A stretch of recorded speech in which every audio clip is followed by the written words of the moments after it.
안양대학교의 HK 교수 광문석입니다. 오늘 이렇게 자리를 마련해 주신 한국교회사연구소 고길명 교수님과 조한권 소장님께 감사를 드립니다. 이렇게 귀중한 시간에 잠시만 시간을 내주시면 좋겠습니다. 오늘 베르네 주교님 관련한 콜로키움에서 베르네 주교님에 관한 논문 발표가 있었고, 그래서 이 자리를 빌어서 우리가 한국교회사연구소와 그리고 안양대학교 HK 플러스 사업단이 같이 공동으로 연구를 한 이 자료를 소개하는 시간을 잠시 갖도록 하겠습니다. 저희는 안양대학교 HK 플러스 사업단입니다. 동서 교류문헌 연구를 교육부의 지원을 받아서 하고 있습니다. 그래서 그런 와중에 명천대 예수의문헌 연구와 그리고 명천대 예수의문헌의 영향을 받아서 번역된 한글 언해본 연구를 하는 중에 바티칸 문서에서 새로운 문헌을 하나 발견하게 되었습니다. 자, 형연할 수 없는 하나님이라는 것이고요. 자, 시르 역사적 배경을 살펴보면 시르 신부가 교황 비오 9세의 칙서를 바로 이 형연할 수 없는 하나님이라는 것을 전 세계 언어로 번역할 것을 제안을 했고, 그리고 각 나라에 칙서를 보내서 번역본을 바티칸으로 보내도록 했다라는 이제 역사적 기록이 있었습니다. 그때 이제 베르네 주교가 1863년 11월 7일에 그 서한에서 바로 이 책에 대해서 이야기를 하면서 조선어로 옮긴 교황 칙서가 있었다. 이거를 국경 너머로 전해야 한다라는 말을 했었고요. 그리고 신부에게 또 책 한 권을 보낸다라고 하면서 잉태교에서 원죄 없으신 마리아 원죄 없으신 잉태교의 선포를 번역한 것으로서 시르 신부님이 부탁한 것을 보내겠다라는 말이 또 한 번 언급이 됩니다. 세 번째로 교황 칙서 번역본을 보냅니다라고 했고요. 이게 국경에서 통과될 수 있을지 없을지 모르겠다. 그리고 첫 장에는 인장이 찍혀 있으니까 확인하라라고 했는데 이게 지금 국경을 넘어갔는지 바티칸에 도착을 했는지를 여태껏 알 수 없었고, 그런 문헌이었습니다. 바로 그 문헌이 바로 이 역입니다. 비오 주교라고 돼 있고, 이 문헌이 보면 번역 시기는 1863년 11월 25일에 베르네 주교가 인준했다라고 되어 있고요. 번역 장소는 조선의 수도 한양, 인준자는 베르네고요. 내용을 보면 서론, 그러니까 서문이 한쪽이고요. 본문이 52쪽, 그리고 결문이 1쪽입니다. 그래서 총 54페이지로 된 한글 언해본입니다. 그리고 크기가 21cm고 가로 그리고 세로가 28.5cm입니다. 보기시기면 알겠지만 그 한글 언해본 중에 이렇게 예술적으로 뛰어난 그 장식이 되어 있는 문헌이 이게 유일하다고 볼 수 있겠습니다. 그리고 이 문헌은 바티칸으로 공식적으로 보내는 유일하게 딱 한 부만 기념으로 만들어져서 바티칸에 보내진 문헌인 것입니다. 여기에 보면 이제 프랑스어로 앞에 서문이 되어 있고요. 보시면 우리의 지극하신 거룩하신 아버지 비오 9세 교황 성하께서 거룩하신 동정녀의 원죄 없는 잉태의 신비를 신앙의 교유로 선포하신 칙서를 수행 시필드 신학교의 교장인 시르 몬시뇨르의 요청에 따라 르피 교구장 주교를 통하여 비오 9세 교황 성에게 바치기 위하여 조선말로 옮긴 번역물이다 라고 하는 것이 되어 있고요. 1863년 11월 25일 조선의 수도 한양에서 작성되었다. 이를 건토하여 임준하였다. 갑사의 주교 조선 대목구장 시메룡 베르네 하고 정확하게 그 문헌이 바티칸의 국경을 넘어서 전달되었다라는 이게 바로 그 문헌이고요. 그리고 마지막 결문에서 보면 생시필드 신학교 교장 시몬 몬시누리에 의해 추가된 주석이다. 1866년 3월 8일, 11일, 30일에 순교한 선교사들 대신하여 이렇게 해서 이제 도장을 찍은 거죠. 인증을 했다라는 말이, 서명을 했다라는 말이 마지막으로 들어와 있습니다. 첫 문장에 보면 비오 주교 하고 있고요. 그리고 이제 첫 문장이고 이게 마지막 문장입니다. 그래서 첫 문장과 마지막 문장을 번역을 해보면 이 라틴어 본문을 그대로 리터러리하게 문장 그대로 번역을 하는 것이 있습니다. 그러니까 비오 주교 사정의 영구의 기억함을 위하여 이렇게 됐고요. 가라데 지극하신 천주의 행하신 바 인자와 진실이요 그의 향의 전능이요 그 지혜 자초지종의 강히 미스차시고 모든 일을 평순히 안배하시는도다. 예수 강생후 1854년 12절 초 8일 즉위 9년에 로마성 베드루 성당에서 반포 비오 교종 9제라고 하는 부분이 정확하게 번역이 되어 있습니다. 그래서 저희가 이 전체를 판독을 했고 그리고 번역도 완성을 했습니다. 그리고 그래서 이 문헌의 의의를 보시면 비오주교는 당시 전 세계에서 비오주교라고 우리가 가제목을 붙였는데 이건 형용을 할 수 없는 하나님이라는 책이죠. 이 책이 당시 전 세계 번역돼 바티칸에 보내진 문서 중에 하나였습니다. 그러니까 굉장히 세계사적인 기록 문화유산으로서 인정을 받을 수 있다. 그리고 제가 연구한 바로는 바로 이 시기에 전 세계의 문헌을 번역하라고 했는데 제가 확인한 바로는 88번까지 이 문헌이 있습니다. 그래서 아마 88개국에서 88개 언어로 번역이 돼서 도착하지 않았을까 생각이 들고, 88번째 문서는 브라질, 포르투갈로 번역된 거다, 이렇게 지금 기록이 되어 있습니다. 시르 콜렉션이에요. 그리고 한글로 쓰여져서 해외로 보내진 가량 일은 공식 문서가 아니겠느냐라고 저는 생각이 듭니다. 그동안에는 한문으로 되었다든가 이렇게 됐겠죠. 그리고 라틴어 원문을 한글로 문자적으로 번역한 최초의 문헌이다, 한글 언어본으로서. 우리가 여태까지 한글 언어본이라고 하면 대부분 한문 문헌을, 명천대 한문 문헌을 번역한 것이었는데, 이 문헌은 라틴어 원문을 그대로 번역한 것이었다. 그리고 그것이 최초의 번역이었다. 그리고 아주 문장 그대로, 단어 그대로를 번역하려고 노력했던 그런 언어본으로서의 가치가 아주 뛰어나다고 봅니다. 그리고 한글 언어본 중에서 가장 예술적으로 제보된 책입니다. 그러니까 여태까지 한글 언어본에는 아주 이제 심플하고 단순하게 이제 문서가 만들어졌습니다. 한국 교회사 연구소에 있는 많은 자료들이. 근데 이거는 굉장히 바티칸에 교황하게 보내는 문헌이기 때문에 그 예술성이라는 게 이루 형언할 수 없을 정도로 대단한 가치를 가지고 있습니다. 그리고 번역 형태가 확실하고 매우 기중이 희귀한 문헌이다. 그러니까 이제 역사적 기록이 정확하게 돼 있고, 왜 이거를 번역하게 됐는지까지도 명확하게, 그리고 인준과 그리고 날짜까지 정확하게 기록되어 있는 그런 문헌으로서의 가치가 매우 뛰어나다라고 이제 볼 수 있겠습니다.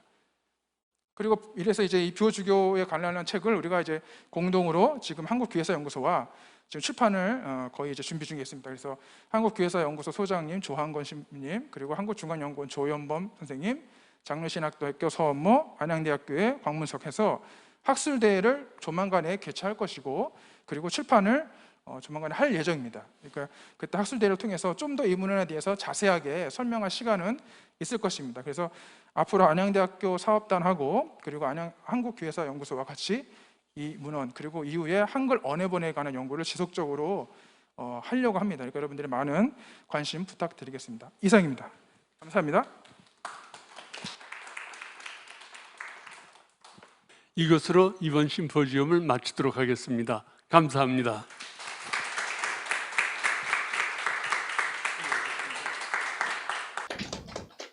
네, 한국교회사연구소 제209회 연구 발표회를 시작하겠습니다. 이번 연구회는 두 가지 의미가 있습니다. 한 가지는 대면 연구 발표회를 시작했다는 데 있고요. 또 한 가지는 저희가 안양대 HK 플러스 연구 사업단과 공동 주관으로 진행한다는 데 의미가 있을 것 같습니다. 본격적으로 연구 발표회 시작하기에 앞서서 저희 연구소 소장 신부님의 개회사가 있겠습니다. 성부와 성자와 성령의 이름으로 아멘. 하늘에 계신 우리 아버지, 아버지의 이름이 거룩히 빛나시며 아버지의 나라가 오시며 아버지의 뜻이 하늘에서와 같이 땅에서도 이루어지소서. 저희에게 일용할 양식을 주시고 저희에게 잘못한 일을 저희가 용서하오니 저희 죄를 용서하시고 저희를 유혹에 빠지지 않게 하시고 악에서 구하소서. 아멘. 성부와 성자와 성령의 이름으로 아멘. 예, 오늘 이렇게 6월 예수 성심성월 이렇게 마감하는 마지막 주간인데 이렇게 더운데도 불구하고 많이 와주셔서 너무 감사드립니다. 간단하게 이번 연구 발표에 또 안양대학교 HK 플러스 사업단에서 하는 제 16회 콜로키움 이렇게 공동으로 공동 연구를 하게 되는데 간단한 취지를 말씀드리겠습니다. 작년 가을에 혹시 기억나시는지 모르겠는데 저희 연구소가 서울대교구 설정 190주년 맞이해서 제4대 대목구장 베르네 주교님 특집으로 심포지엄을 하는데 바로 그 시기에 작성된 한글 필사본인지 목판본인지 아직 육안으로 확인을 안 했는데요. 비오 주교라고 하는 한글 문서를 소개한 적이 있었습니다. 매우 중요한 한국교회 문헌이기 때문에 함께 공동 연구를 하자라고 했는데 여러 가지 사정으로 좀 늦어졌습니다. 그래서 오늘 특별히 또 바로 그 교리의 교리 반포였던 그 무염시태 교리라고 불리우는 마리아의 언제 없으신 잉태 교리에 대한 내용을 가지고 또 발표해 주실 거고요. 또 바로 교황 책서, 오늘 교황 교서라고 불리우는 비유 주교 문서도 오늘 발표해 주실 거고, 또 일제 강점기의 한국인 교구장 선출에 대해서 바로 인류 보고마성 역사 문서고 문헌을 중심으로 살펴보는 연구 발표가 있겠습니다. 이 모든 것이 전부 바티칸 문헌과 우리 한국교회랑 깊이 관련이 있어서 앞으로도 계속해서 이렇게 좋은 문헌에 대한 공동 연구가 있었으면 좋겠습니다. 간단하게 오늘 발표해 주신 분 소개해드리면은요, 첫 번째 발표 19세기 한글 서학서와 바티칸 필사본 시리즈죠. 이 문서를 가지고 광문석 교수님, 서원모 교수님이 이렇게 발표를 해주시고요. 조현범 선생님께서 토론해 주십니다. 이 두 분 모두 지금 동서교류 문헌에 대한 연구들을 되게 열심히 잘 해주고 계셔요. 조현범 선생님은 저희 연구소에도 오래 계셨지만 여러 가지 우리 천주교 프랑스어 문헌에서부터 여러 문헌들도 함께 연구해주고 계십니다. 두 번째 발표로는 마리아의 원죄 없으신 잉태교의 성립의 역사적 과정과 신학적 의미, 신학교에 계시는 조동원 신부님 발표해 주시는데, 조동원 신부님 교의신학 전공이고 이제 나중에 찾아보면 아시겠지만 신학교 역사상 기록을 많이 가지고 계셔요. 고등학교도 단기 졸업하시고 서울대도 단기 졸업하시고 로마에서도 아주 가장 짧은 시간에 모든 학위를 마치시고, 이번에도 실은 학기 중에 바쁜데 제가 부탁을 하고 방학하자마자 며칠 만에 만든 발표문이지만 오늘 들어보시면은 교회 성립에 대한 역사 과정을 잘 전달해 주실 것입니다. 토론은 전례학을 전공하신 윤족식 신부님 맡아주실 거고요. 세 번째 발표는 일제강점기 한국천주교회 한국인 교구장 선출 및 임명 과정들 해서 로마에서 박사학위 막 끝내신 권영명 신부님 이제 대전에서 막 또 올라오셔서 좋은 발표를 해주십니다. 또 멀리 전남에서 또 오신 윤성자 선생님께서 이렇게 좋은 토론을 위해서 일부러 시간을 내주셨습니다. 이렇게 윤성자 선생님은 우리 계양기 또 현대사 천주교에 대해서 계속해서 연구해 주시고 지금도 이렇게 후학들을 위해서 좋은 토론을 해 주시러 이렇게 일부러 와주셨습니다. 이렇게 준비해 주신 모든 발표자 또 연구자분들 또 토론자들 모두 감사드리면서 이제 제209회 연구 발표에 또 제16회 동서 교류 문헌 콜로키움 시작하도록 하겠습니다. 감사합니다. 저희 연구 발표회는 오늘 세 발표로 진행될 예정입니다. 발표와 토론은 각각 30분, 20분으로 예정되어 있습니다. 네, 그럼 제 1발표를 시작하겠습니다. 네, 1발표는 신부님께서 말씀하셨듯이 안양대 HK 플러스 사업단의 광문석 서원모 선생님께서 19세기 한글 서학서와 바티칸 필사본 비오주교 교서라는 주제로 발표를 하시겠습니다. 네, 시작하겠습니다. 네, 안녕하세요. 안양대학교의 HK 교수 곽문석입니다. 이 문헌에 대한 연구는 장로회 신학대학교 서원모 선생님과 같이 진행이 되었고요. 그래서 오늘 발표는 제가 하도록 하겠습니다. 자, 이 문헌에 대해서는 작년에 아까 조한권 소장님께서 말씀하셨듯이 2021년 10월 10일 경에 언론 보도를 통해서 이 문헌의 발견에 대해서 언론이 보도가 되었습니다. 그래서 근데 이제 갑자기 내용 들어가기 전에 약간 이 소개를 좀 해드리는 게 지금 괜찮을 것 같아서 잠깐 소개를 해드리면, 이 바티칸 필사본은 비오 이제 교황께서 비오 9세께서 1854년도에 성모 무염 시태 교의에 관한 그 교서를 이제 발표하시고 라틴어로, 그리고 나서 그 바티칸에 있는 신부님께서 신부님이 이제 모든 아마 전 세계에다가 이 문헌에 대해서 번역을 해서 바티칸으로 보내라, 자기 모국어로, 이렇게 이제 아마 얘기가 나온 것 같아요. 그래서 전 세계에서 각각의 언어로 이 비오주교 교서가 번역이 돼서 이제 바티칸 다 보내지는 상황이 된 겁니다. 그래가지고 이 필사본은 우리 이제 한글 필사본은 L13번인데요. 예를 들면 L12번은 티베트어 본문이고요. L14번은 일본어입니다. 그래서 지금 우리 거는 1863년도에 번역이 된 걸로 이제 일단 인증이 된 게 1863년이고요. 티베트는 1868년, 일본어는 1867년 이런 식으로 되어 있어요. 그래서 지금 문서 번호를 제가 이제 바티칸에서 나오는 그 연구서를 통해서 봤을 경우 이 100번까지 98번까지를 제가 봤거든요. 아마 100번까지 나왔는지 더 있는지 모르겠는데 거의 100개 언어로 번역이 돼서 보내졌다. 그러니까 그 당시에 1800년대 54년에 이제 교서 발표된 이후에 거의 10몇 년 사이에 100개 언어로 번역이 돼서 다 모인 겁니다. 그 이제 이런 문헌들이 있었고 그 당시에 그러니까 굉장히 그 문명 교류사적 의미가 상당한 거고 그리고 이제 전 세계가 같이 움직였던 어떤 그런 큰 어떤 문헌 번역의 역사에 한국어가 같이 지금 이제 들어가 있다라는 거 이게 유의가 될 것 같습니다.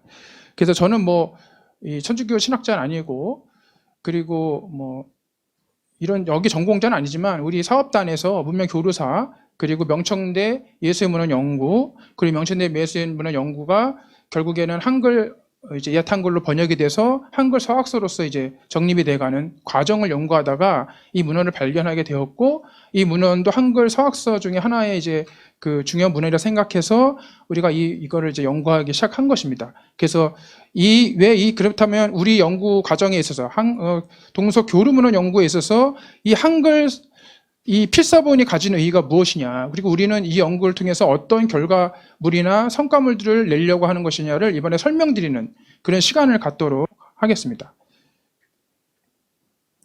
그래서 이제 이 문헌은 사실상 이제 우리나라 이제 그 문헌상에서 발견 있을 거라는 생각을 했었지만 사실은 발견되지 못했던 거죠. 그러니까 예를 들면 이렇게 지금 보면 시리아 신부가 교황비어 교서의 교서 형언할 수 없는 하나님이라는 거죠. In Effabilis Deus. 이거는 뭐냐면은 이 교서의 맨 첫 글자 두 단어입니다. 그래서 비유주교라고 우리가 이 문헌 시르 L13번도 비유주교라고 우리가 명칭을 이제 부르는 거는 맨 앞에 글자가 비유주교로 시작이 돼서 우리가 일단은 비유주교라고 이름을 붙이고 있습니다. 바티칸에 보내도록 했고요. 그래서 베르네 주교가 베롤 주교에게 보낸 서한을 보면 1863년도에 리부아 신부에게 책 한 권을 보냅니다. 교황님이 마리아의 원죄 없으신 잉태 교회 선포를 번역한 것으로 시르 신부님이 부탁한 것입니다. 그에게 가능한 빨리 보내주셨습니다. 한 것이 베롤 주교에게 보낸 서한이 우리나라에서 이제 연구 발표가 된 적이 있습니다. 이제 베롤 주교는 아마 그 만주 쪽에 계셨던 신부님으로 알고 있고요.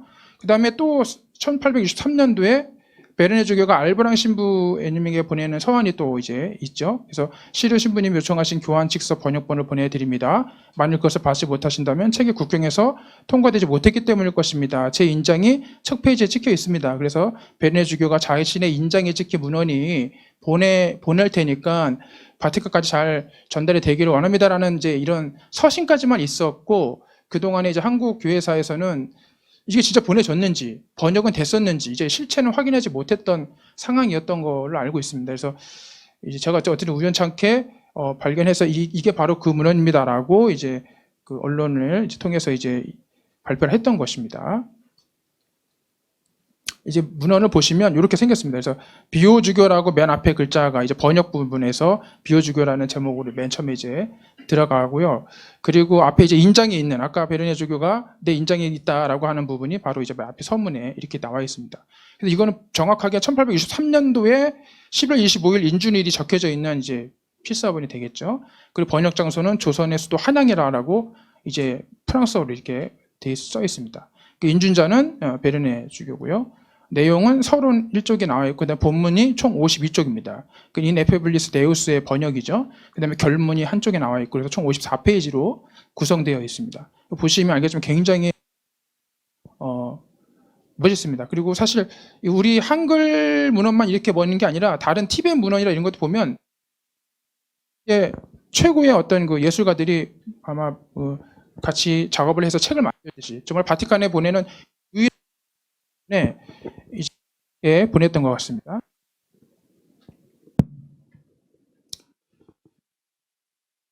이 한글 서학서와 그 명청대 예술문헌과의 관련성에 대해서 한번 얘기를 해주면 16세기부터 그 중국에 이제 그 예수의 선교사들이 들어와서 가지고 들어와서 번역을 하고 그리고 오히려 또 중국의 문헌들을 라틴어로 번역해서 이제 마이크가 좀 약간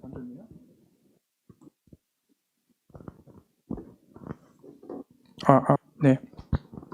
그래서 16세기부터 예술을 통해서 서학이 이제 들어와서 중국어로 번역이 되고 그런 과정이 벌써 500년이 가까이 되었습니다. 그러나 이제야 돼서야 21세기나 돼서야 이 문헌들이 소위 영인이 돼서 이제 세상에 알려지기 시작했던 거. 여러 가지 뭐 프랑스나 독일, 바티칸 또는 중국에 있던 문헌들, 이런 문헌들이 영인이 돼서 이제 세상에 이제 발표되기 시작했던 겁니다. 이제 시작이 된 거죠. 그래서 이제 영인 된 거를 에디션하는 과정이 있어야 되고, 그리고 번역 과정이 있어야 되고, 그 다음에 주석 과정이 있어야 되는 그런 과정들이 아직 남아 있고, 그 번역이나 에디션 된 것이 뭐 사실 재료 에디트 된 것이 거의 없다라고 제가 봤을 때 10%도 안 돼 있다. 지금까지 아직 연구가 그런 상황입니다. 그래서 그런데다가 더군다나 이게 다양한 언어로, 저번이 다양한 언어고, 그리고 아시아에서 다양한 언어로 또 번역이 돼서 전파되었다. 이런 상황에 있습니다. 그렇기 때문에 이런 문헌들이 다양한 언어 저번과 다양한 언어로 번역된 2차 자료들을 같이 연구해야 서로 이제 그 문헌 간의 관련성, 그리고 용어의 변천 과정, 용어의 번역, 이런 것들이 이제 그 해결이 될 수 있겠죠. 그러니까 아직까지 이제 시작 단계인 것입니다. 그래서 예를 들면 서양의 이제 저번 언어가 뭐가 되냐? 당연히 라틴어가 되겠죠. 이제 서양 고전의 이제 언어이면서 중세 신학의 언어였던 것이기 때문에 당연히 라틴어를 가지고 저번이 많이 있었겠죠. 그다음에 이제 포르투갈어가 또 들어가게 됩니다. 왜냐하면 포르투갈이 아시아 포교권 또는 보호권이라고 이야기하는 이제 아시아에서 이제 포르투갈이 이제 그런 어떤 권을 가지고 있었고, 그리고 더군다나 예수애들이 이제 대학이 코임브라, 당시에 이제 포르투갈에 있던 코임브라 대학에서 공부를 하고 왔기 때문에 포르투갈어가 사실상 일상 회화의 공식어죠. 이렇게 말하자면 그렇게 이제 이해가 됐었던 걸로 알고 있습니다. 근데 스페인어는 사실 필리핀에서의 또 보호권, 포교권을 가지고 또 활동을 했었고, 그리고 이탈리아어는 사실 또 우리 이제 중국에서 가장 이제 영향력이 있었던 마테오 리치나 루젤이나 이런 초기 선교사들이 이탈리아 출신이었기 때문에 또 이탈리아어의 관련성이 또 당연히 있는 거죠. 프랑스 같은 경우는 뭐 우리나라에도 잘 알려졌겠지만 드마야의 뭐 성세추회라든가 성령광이라든가 이런 문헌들이 사실 특히 성령광이 같은 경우는 프랑스어를 배경으로 해서 만들어진 문헌이고요. 그렇기 때문에 또 프랑스어에 관련돼서 다른 자료들이 많습니다.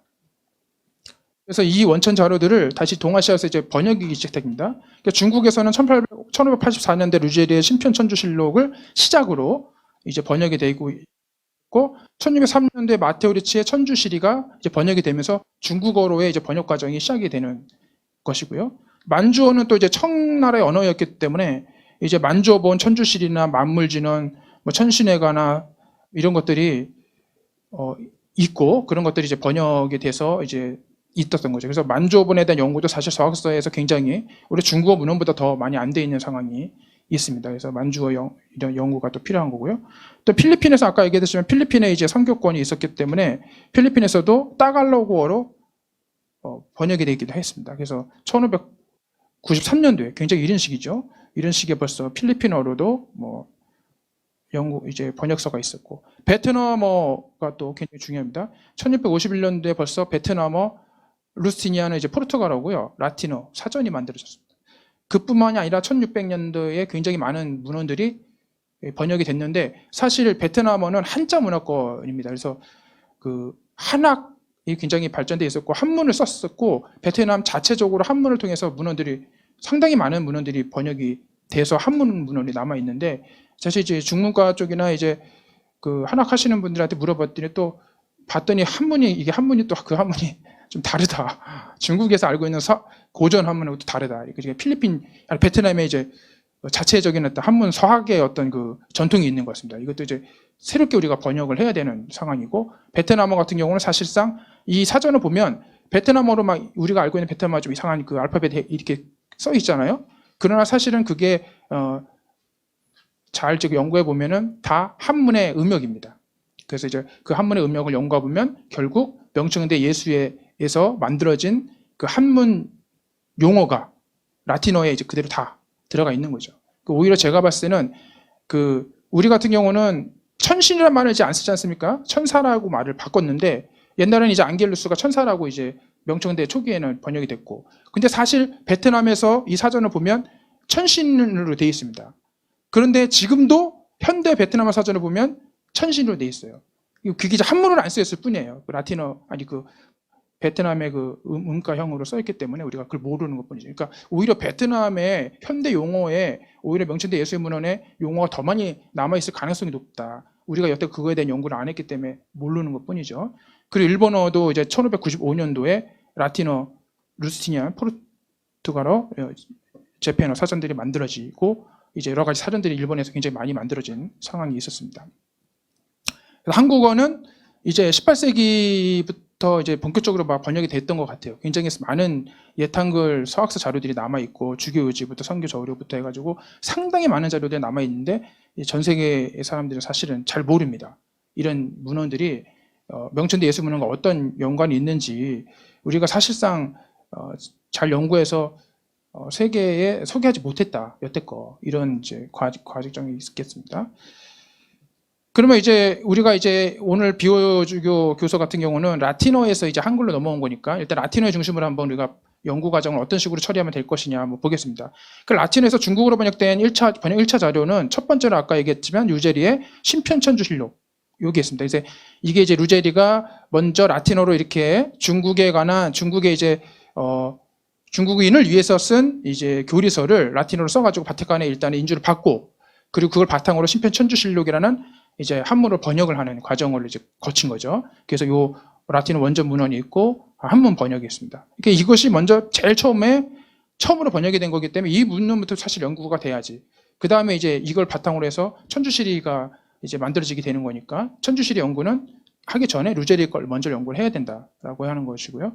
아퀴나스의 예를 들면 숨마 테올로기아가 이제 이 전체 번역이 사실 우리나라에도 현대 번역이 아직도 안 돼 있는데 불교가 초성화교를 통해서 이미 거의 다 이제 뭐 다는 아니지만 거의 번역을 다 했다라는 거를 사실 몇백 년 전에 벌써 400년, 500년 전에 벌써 했는데 우린 뭐 하고 있나 이런 생각이 정말 듭니다. 라틴어 성경은 불가타 라틴어가 디아즈의 성경 직해를 통해서 인용이 되면서 이제 번역이 된 그런 과정이 있었고요. 그 레시우스의 데 프로비덴티아 누메니스 이 책이 아담샬의 주제군징으로 번역이 되는 일이 있었습니다. 그리고 레시우스의 다시 이 아니미 임모르탈리타테 이 부분에 관한 거는 마르티노 마르티니의 이제 진주 영석 리쟁이라는 책으로 번역이 된 상황이 되겠습니다. 그다음 나달의 이제 그 에반겔리카의 히스토리아 이마기네스 이 책이 알레니의 천주 강생 출상 경애로 번역이 됐고요. 로마 미사 경본이 이제 불교의 미살 경전으로 번역이 됐고 예를 들면 이제 서양 고전 같은 경우는 아스톨레의 카테고리나 포르피우리우스의 이사고개가 이지주의 명리탐으로 번역이 되었습니다. 그래서 이런 문헌들이 먼저 연구가 돼야지 우리가 이제 라틴어에서 중국어를 어떻게 번역 과정을 거쳤느냐, 용어가 어떤 변천 과정을 거쳤느냐, 그것이 결국 한국교회에서 사용하는 한글 사회에서 사용하는 용어와 어떤 관련이 있는지를 이제 연구가 되겠죠. 그래서 이제 루제리의 신편천주실록 이 부분은 이제 번역이 돼서 나왔습니다. 라틴어하고 한문 부분하고 같이 번역이 돼서 비교해서 나왔고 저희 사업단에서 책이 작년에 나왔습니다. 그리고 이제 알레니의 천주강생 출산경에 이 책도 이제 거의 원고가 마무리되었고 올해 중으로 한 다음 달이나 다다음 달쯤에 나올 예정입니다. 라틴어하고 나달의 라틴어와 비교게 나올 것이고요. 주제군징 이제 아담샬 그다음에 그 레시우스의 데 프로비덴티아를 전체를 다 라틴어로 우리가 다 보지 못했고 중요한 부분을 비교해 가면서 주제군징 전체를 번역해서 이거는 이제 한국과 중앙연구원에서 공동으로 몇 년 동안 연구했던 부분이 다음 달 늦어도 다음 달에 나오지 않을까 싶습니다. 이렇게 책이 나오니까 여러분들 참고해 주시면 좋겠습니다. 이후에 이제 저희 쪽에서 이제 천주시리 번역이라든가 이런 걸 이제 천주실록을 바탕으로 다시 번역을 할 생각입니다. 그다음에 이제 라틴어에서 아까 문헌 번역으로 갔고요. 그럼 이제 이 사람들이 이제 번역을 하고 난 다음에는 이제 사전들을 만들었겠죠. 그래서 라틴어 중국어 사전들이 나오게 됩니다. 그리고 이렇게 나오게 되죠. 많은 사전들이 나와 있고요. 그 다음에 라틴어 중국어 만주어 사전이 또 나와 있습니다. 그리고 라틴어 베트남어 사전이 당연히 나와 있고요. 라틴어 일본어 사전이 이렇게 나와 있습니다. 그리고 라틴어 한국어 사전이 1891년도에 라틴어 애탄글 사전으로 이제 남아 있는 거죠. 물론 이전에 뭔가 만들어졌다라는 얘기가 있지만 사실 남아 있는 문헌은 없습니다. 그래가지고 저희 사업단에서 라틴어를 중심으로 동아시아의 그 번역사 또 용어 변청 과정 이거를 전체적으로 데이터베이스를 만들려고 하고 있습니다. 그래서 라틴어 예탄글 사전이 책이 작년에 올해 나왔습니다. 1891년도 책을 에디션에서 현대 번역으로 해가지고 3기까지 해서 총 3권으로 나와 있습니다. 그리고 우리가 최종적으로 이걸 통해서 다원어 사전을 이제 구축을 하려고 하고 있고요. 그래서 아까 라틴어 이제 한문 사전들 데이터로 만들어가지고 데이터베이스 만들어서 지금 구축 중에 있습니다. 그래서 조만간 안에 여러분들이 다 이제 같이 활용할 수 있는 방안으로 저희가 구축 중에 있습니다. 그래서 이제 아까 이게 말한 듯이 그 1891년도에 라틴어 예탄글 사전이죠. 그래서 우리나라 같은 경우는 예탄글 사전 자료들에서 이제 라틴어와 관련된 게 뭐가 있느냐. 이제 라틴어 불가타 라틴어가 디아즈의 성경 직해로 됐고 우리나라 성경 직해로 남아 있으니까 라틴어에서 한문으로 번역되고 한글 사학서로 번역된 과정들을 이게 추적할 수 있겠죠. 그다음에 이제 토마스 아 캠피스의 그리스도를 본받아 이 책이 디아즈의 이제 경세 전서 여기서 금서에서 전서에서 나왔고 그다음에 준추성범이라는 말로 한글로 번역이 된 거. 이런 식으로 통하면 이제 라틴어에서 중국어로 갔다가 한문으로 번역되는 어떤 그 용어의 변천 과정 이것들을 이제 세계화해서 사전으로 만들 수 있겠죠. 그런 다음에 이제 라틴어 예탄글 사전이 1891년도에 나왔으니까 이것도 참고가 되겠죠. 그런 과정에서 직접적으로 라틴에서 예탄글로 간 물론 당연히 명천대 예술문화 영향을 받았겠지만 그런 와중에 이 시르 13번 비유주교 교서가 있는 거죠. 그러니까 여태껏 우리의 한글 서학서는 사실상 중국 라틴어나 어떤 서양어에서 중국어로 번역되고 그것이 한글로 번역되는 과정을 거쳐서 들어왔는데 사실 이 비유주교 교서는 정확하게 라틴어 본문을 가지고 한국에서 한국인에 의해서 만들어진 이제 번역이 되는 거죠. 직접적으로. 물론 당연히 그쪽 영향을 받아서 그 용어들이 남아 있겠지만 그렇게 된 아주 특별한 그 문서이다. 그리고 더군다나 우리가 라틴어로 한글로 번역된 역사가 사실 얼마냐. 그래서 이게 아마 제일 처음으로 번역된 라틴에서 한글로 번역된 문헌이 아닌가라고 저는 생각을 하고 있습니다. 그래서 신학적이고 문명 교류학적 중요성이 있다.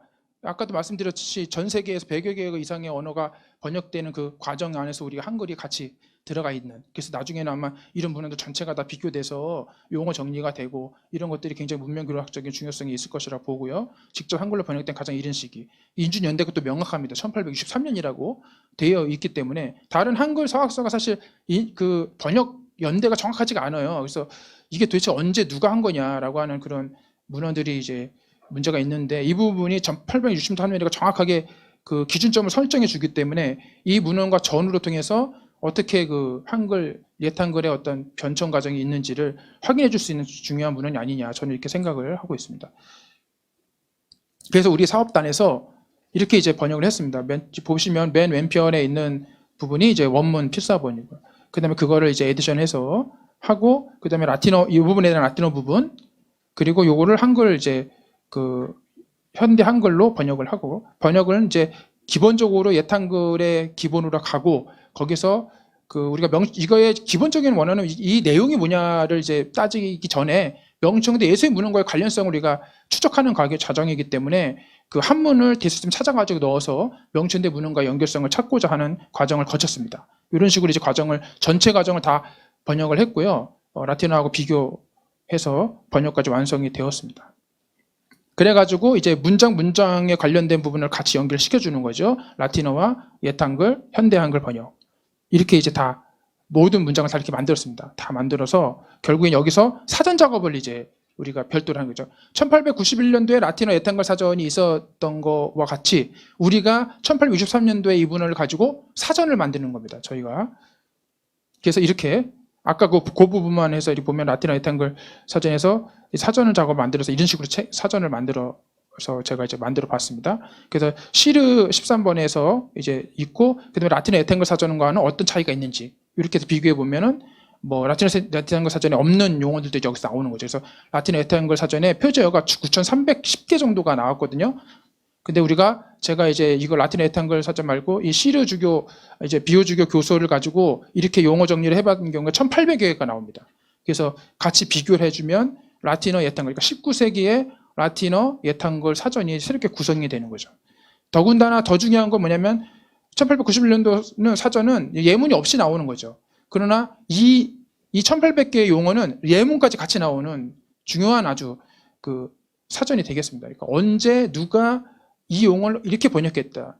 이렇게 이제 우리가 예시를 줄 수 있는 거죠. 그래서 그렇다면은 그러면 이제 이 명천대 19세기 한글 라틴어 옛한글 사전이 명천대 중국어 서학사와 관련성이 있느냐라는 것도 중요한 겁니다. 왜냐하면 그냥 독자적으로 했냐 아무 생각 없이 그냥 그 당시의 언어로만 한 거냐 아니다는 거죠. 말하자면 아까도 얘기했지만 우리가 라틴어 사전들, 라틴어 한문 사전들을 비교해 보면 그 용어들이 계속 같이 공유하고 있다라는 것들을 이제 보여주고 있습니다. 이런 것들이 전체적으로 연결이 됐고요.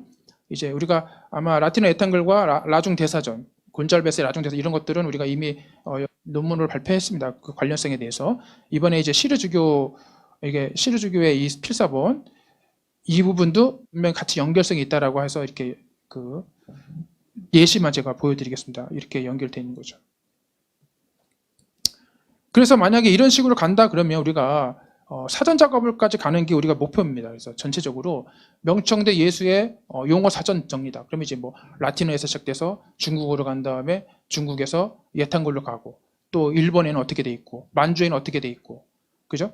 근데 필리핀 쪽에서 뭐 어떻게 필리핀의 한학서에서 아니 베트남의 한학서에서 어떻게 번역이 돼? 이런 것들이 다 이제 연결해서 용어 정리를 해주는 작업을 가려고 합니다. 그러니까 예를 들면 이제 탁덕이라는 작업을 가지고 한번 해본다 그러면 이제 이 탁덕이라는 것이 한국 카톨릭 대사전에서는 파테르의 번역이다라고만 이제 나와 있습니다. 그리고 탁덕이라는 용어는 중국 고전 용어의 차용이다라고 이제 되어 있습니다.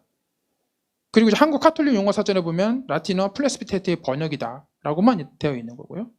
어원이나 이런 거에 대해서는 얘기가 없고요. 한국어에서 나오는 고어 대사전이 있습니다. 고어 대사전에 굉장히 방대한 사전인데 여기도 보면 이 사전에서도 인용한 거는 사사성경이나 신명초행 기해일기에서 어떻게 이 탁덕이라는 용어가 나왔는지에 대한 얘기가 나온 거죠. 이런 것들이 이제 탁덕이 나왔는데 굉장히 뭐 후대 문헌들을 주로 살펴본 거죠.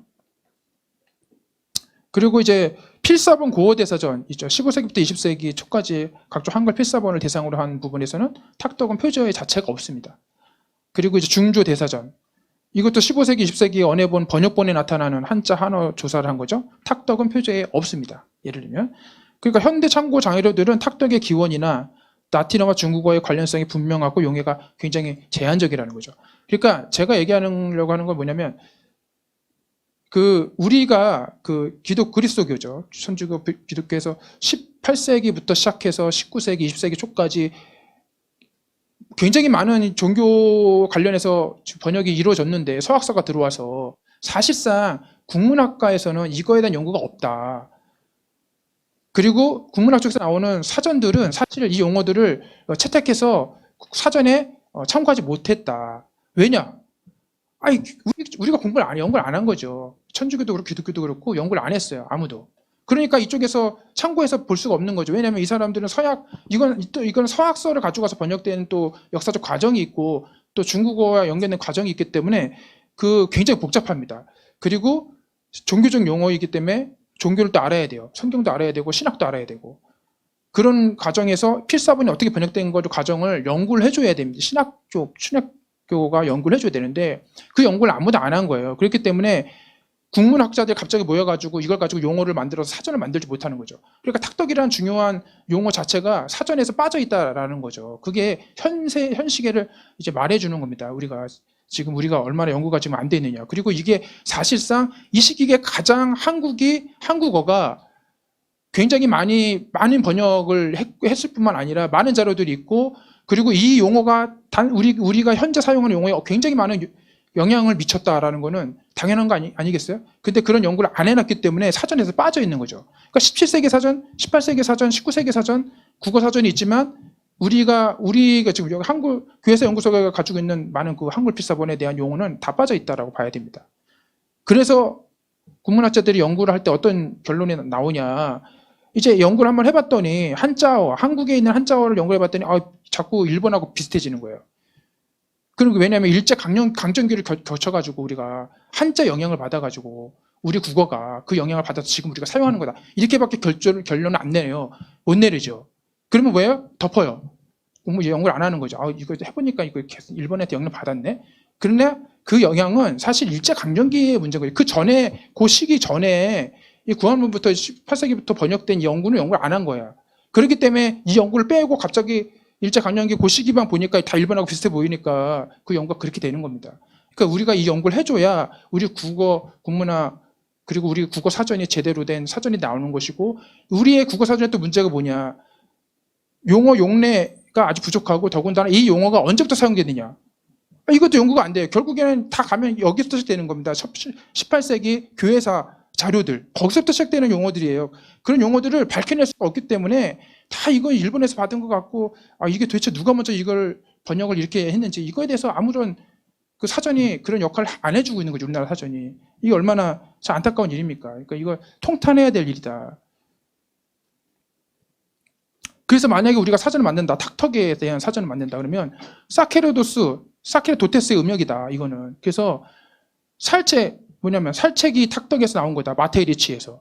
근데 마테리치의 살책이 아탁덕, 양정균에서 나왔고요. 알레니의 살책이 이탁덕, 살책이 이탁덕 이런 식으로 해서 맨 초기 16세기 초기에 벌써 살책이 탁덕의 그 음역으로 나와서 이게 나중에 살책 또는 탁덕, 사택 이렇게 해가지고 약어로 사용된 거다라고 하는 거죠. 여기서부터 시작이 돼서 이 용어가 만들어진 과정을 먼저 밝혀줘야 되는 거죠. 그 다음에 사용례를 이제 예를 해줘야 되는 거예요. 왜? 그러면 어떻게 이 용어가 사용되었느냐. 라틴어, 중국, 예탄글에서 사용례를 해줄 수 있겠죠. 디아즈의 성경 직해에서 사케르도테스가 이런 식으로 번역이 됐었고, 이게 탁덕이란 말로 한국어로 번역이 돼서 연결되어 있다는 걸 제시를 해주는 거죠. 그러면 선교 조류에서도 탁덕이라는 게 나왔고, 이게 탁덕이 한글 언어로 번역이 되었다라는 걸 이제 제시해주는 형식으로 가야 됩니다. 그러나 여기다가 다시 우리가 여태껏 알고 있었던 1891년대 라틴 에탄글 사전에서 뭐라고 나왔냐면 프레스비테르의 탁덕 노인이라고 번역을 해줬어요. 사전에서. 그 다음에 사케르도스의 탁덕 교사라는 번역이 나왔습니다. 요까지가 이제 우리가 라틴어와 이제 탁덕과의 관련성을 얘기해 주는데 중요한 사전이 되겠죠. 그러나 우리가 이제 이 비유주교 교수를 통해서 굉장히 많은 다른 용례들이 나온다. 여기서 보면은 탁덕이라는 단어가 에클레시아티쿠스 비르에서 탁덕이라는 번역을 했고요. 클레루스에서 탁덕이라는 번역을 3번이나 시도를 했습니다. 이 비유주교 교수에서. 그리고 파테르 에클레시아이의 번역으로서 또 주교 탁덕이라는 용어를 사용하고 있다. 그러면 이제 우리가 알고 있는 그 탁덕, 1891년도에 나오는 플레스비테르, 사키로데스와 다른 19세기에 탁덕이란 번역을 어떤 라틴어나 용어를 가지고 번역을 하고 있느냐라는 것을 보여주는 신뢰를 여기서 찾는 거죠.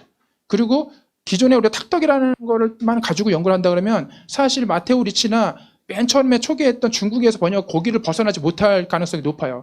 왜냐하면 그거는 완전히 또 굉장히 이제 그 성경 번역 관련돼서 번역이 됐기 때문에. 근데 여기서는 실제적으로 19세기에 교회사에서 사용됐던 교회 용어들 관련해서 탁덕이 어떻게 사용됐는지를 예시로 보여주는 그런 이제 예문들이 되겠죠. 그래서 사전을 만든다 그러면 표제어는 사키로도테스 이거에 대한 표제어를 라틴어 이제 사전을 만든다 그러면 어원으로서는 중국어 음역에서 이렇게 되었었고 약어로도 이렇게 쓰였고 예탄글 번역에서는 탁덕으로 번역이 되었다라는 걸 해주고 용례로서 이런 식으로 이제 성경 직해도 이제 해주고 성교 조로도 해주고 그리고 중국어와 예탄글 같이 용례를 해주는 방향으로 가는 거죠. 그 다음에 이제 만약에 탁덕을 가지고 우리가 사전을 만든다 그러면 이 언어를 먼저 밝혀줘야죠. 왜 탁덕이 어디서부터 나왔냐. 그러니까 아까 다른 사전들 보면 탁덕이라는 용어가 중국에 옛날부터 있던 탁덕 그 용어를 비차용해가지고 그런 의미를 가지고 했다라고 하는 거는 사실 이제 예를 들면 중국에서 코카콜라 음역할 때도 약간의 그 의미를 부여하면서 음역을 하듯이 살책이 탁덕도 사실 약간의 그런 의미를 부여한 것인데 사실상은 어떤 음역이다. 이 탁덕이라는 거를 강조하려고 했던 건 아니었던 거죠. 근데 이제 그런 것들을 정확하게 보여주는 거죠, 여기서. 그래서 라중한 사전에, 라중한 비교했을 때 어떻게, 중한으로 해서는 어떻게 번역이 됐고, 라한으로 했을 때는 어떻게 용례가 나온다라는 거를 이런 식으로 그 사전을 만들어 주는 작업들이 이제 들어가야 된다. 이것이 결국 명천대 예수문헌을 연구하는 기본 바탕이 될 것이고, 우리나라의 국어사전, 그리고 교회사의 용어가 어떻게 정립이 되고 변화가 되는지에 대해서 제시해주는 용어가 그 사전이 되는 것이죠. 그리고 그걸 통해서 결국 명천대 예수문헌이 단순히 사실 중국이나 서양에서 중국 관련돼서만 연구해서 끝나는 것이 아니라 한국화까지 발전되는 것이다. 그래서 한국학의 세계화 관련돼서 굉장히 중요한 역할을 해주는 거죠. 계속해서 우리가 그 어필을 해야 되는 거죠. 단순히 거기서 끝난 것이 아니다. 중국에 들어와서 중국어로 번역돼서 끝나지 않았다. 한국에 들어와서 수용 발전 변화되었다라는 걸 보여준다. 그런 와중이면은 한국 교회사 연구소가 가지고 있는 한글 필사본들, 서학서 얼마나 중요한 자료가 되겠습니까? 전 세계들이 사람들이 다 와서 이거 봐야 되겠다고 하고 거의 연구가 안 돼 있고 그 연구가 도대체 명천대 예술문화원과 어떤 연관이 있는지 우리가 얼마나 그거에 대해서 전 세계에다가 어필을 했느냐 못 하고 있었다. 사실은. 그래서 리치 연구소나 이런 데서 지금 미국의 리치 연구소에서 이제 연락이 오고 있습니다. 우리가 사전 작업하고 있다. 그리고 한글 서학서에 관한 연구 작업을 진행하고 있다는 걸 알고 걔네들도 굉장히 관심이 있어 하고 좀 같이 공동 연구를 하자라고 지금 제안이 오고 있습니다. 그래서 우리 사전 작업을 통해서 이미 이제 그런 작업들이 공동 작업이 시작이 될 것이고 거기에 우리는 단순히 이 사전 작업이 걔네들이 얘기했듯이 라틴어, 중국어, 라틴어, 일본어 이렇게만 가는 것이 아니다. 거기에 한글이 같이 들어가야 된다라는 걸 어필해서 한글까지 같이 해서 이 동아시아 문명사가 어떻게 문명 언어가 어떻게 연구되고 번역되고 수용되고 이제 전파되었는지를 종합적으로 보여주는 작업을 우리가 진행할 것이다. 그러나 이런 작업은 단순히 사전 작업만 가지고 가는 것이 아니라 번역 작업이 동시에 가야 되는데 사실 우리가 번역 작업 거의 지금 못 하고 있다. 이 중요한 문헌들을 왜 안 하고 있느냐라고 하는 부분이죠. 사실은 아까도 얘기했지만 성경 직해도 지금 조한권 신부님이 번역 그 박사 논문 받으신 다음에 그 이후에 뭐 후학들이 안 나타나고 있는 것이고 그 다음에 아까도 얘기했지만 아퀴나스의 초성화교 같은 거, 이 얼마나 중요한 문명사적인 의미가 있는 것입니까? 400년 전에 벌써 번역이 됐는데 아직 한글로도 현대 한글로도 번역이 안 된 문헌들이 이렇게 남아 있는데 그 문헌을 통해서 이제 이 번역이 시작된 거 아닙니까? 그러니까 왜 그러면 얘네들이 와서 아리스토텔레스의 번역을 하려고 했느냐? 결국 제가 아퀴나스의 그 스마 테올로기아를 번역해서 초성화교로 만들기 위한 사전 작업들이죠, 사실은. 그죠? 그래서 걔네들은 아리스토텔레스 번역을 하는 거예요. 그래서 거기서 용어 정립을 만들어 놓고, 그래서 아퀴나스를 가지고 아퀴나스로다가 초성화교를 만들려고 했던 그런 어떤 문명사적인 굉장히 큰 틀의 어떤 생각이 있었던 거죠. 그러나 우리는 그거를 다 잊고 지내고 있는 거예요. 미사일 경전도 마찬가지입니다. 그것도 얼마나 중요한 문헌입니까? 이 천주교에서. 그 용어들이 어떻게 현대 미사일 경본에 영향을 주었느냐. 이런 연구가 돼야 되는데 사실 제가 봤을 때는 연구가 안 되고 있다. 미사일 경전의 아테노본하고 미사일 경전의 비교 한글 언어본으로 가는 과정에서의 용어 변천의 과정. 이런 거 용어가 돼야 되는데 안 되고 있다라는 거죠. 그래서 저희가 이제 저희 사업단에서 HK 사업단에서 이제 하는 작업들이 바로 이런 작업입니다. 그래서 이 명천대 예수문헌은 이 중에서 근현대 자료가 되겠죠. 그 다음에 과학, 종교, 철학에 관련된 자료가 될 것입니다. 그래서 이걸 뒤에서 축적하고 비교하고 연결시키겠다라고 하는 과정에 있고 이걸 통해서 디지털 도서관 만들겠다라고 하는 과정에 있는 것입니다. 그래서 단어 사전 데이터베이스를 지금 기획 중에 있고 그래서 센트럴 앤드 이스트 아시안 딕셔너리 데이터베이스를 만들고 있습니다. 그 중에 바로 이 한글 서학서가 있는 것이고 그 중에 굉장히 중요한 문헌으로서 비호주교 교서가 위치하고 있다. 그래서 이 문헌이 곧 에디션 돼서 현대어로 번역이 되고 뒤에 색인 작업하고 그리고 나중에 이제 사전 작업까지 다 해서 책이 나올 예정입니다. 조만간에 만나보실 수 있을 것이고요. 그리고 이것에 대한 신학적 의의 이런 것들은 당연히 이제 천주교 쪽에서 의의를 가지시고 연구를 계속해 나가시고 저희가 이제 책 나온 걸 바탕으로 해서 연구를 계속해 나가시면 되겠죠. 저희는 이렇게 1차 자료에 대한 에디션, 번역, 색인 작업, 사전 작업 이렇게 해서 계속해서 여러분들한테 소개를 해드릴 생각이니까 그렇게 저희들 이해해 주시고 지원해 주시면 감사하겠습니다. 이상입니다. 네, 선생님 감사합니다. 네, 강문석 서윤모 선생님께서는 동서교류사, 문명교류사, 더 나아가서는 동아시아의 서학 수용사에서 원천 자료의 번역, 그리고 역주 작업의 중요성, 필요성을 말씀하시면서 또한 비호주교 교서의 의미까지 말씀해 주셨습니다. 이에 대해서는 한국학중앙연구원에 계시는 조현보험 선생님께서 토론해 주시겠습니다. 이렇게 대면 장소에서 연구자들이 모여가지고 학문적인 담론을 논하고 얼굴을 마주보는 게 얼마만인지 모르겠습니다. 정말 반갑습니다. 네. 제가 준비한 원고가 있기 때문에 읽어가면서 말씀을 드리겠습니다. 서원모 교수님과 광문석 교수님께서 공동으로 집필하신 발표문 아주 즐거운 마음으로 읽었습니다. 제가 즐거웠던 이유는 드디어 한국 천주교 문헌에 대해서 서양 고전어, 한문, 옛 한글 등에 능통한 연구자들이 학문적인 협업을 통하여 꼼꼼하게 문헌학적 고증, 다국어 번역, 번역어 대조, 목록 작성 등의 작업을 진행한 연구 성과를 확인할 수가 있었기 때문이었습니다. 두 교수님의 작업은 동아시아, 특히 중국과 조선에서 이루어진 천주교 관계 문헌들을 연구하는데 아주 모범적인 사례가 될 것이라고 생각을 합니다. 앞으로 그래서 관련 분야를 다루는 연구자들에게 큰 지적 자극이 되리라 확신합니다. 저 역시도 두 교수님이 학술지에 실으셨던 여러 편의 학술 논문들을 읽으면서 인용도 하고 제가 몰랐던 사실도 알게 되고 빚진 바가 많았었는데 오늘 발표를 계기로 또 더 많은 가르침을 또 얻고 싶습니다.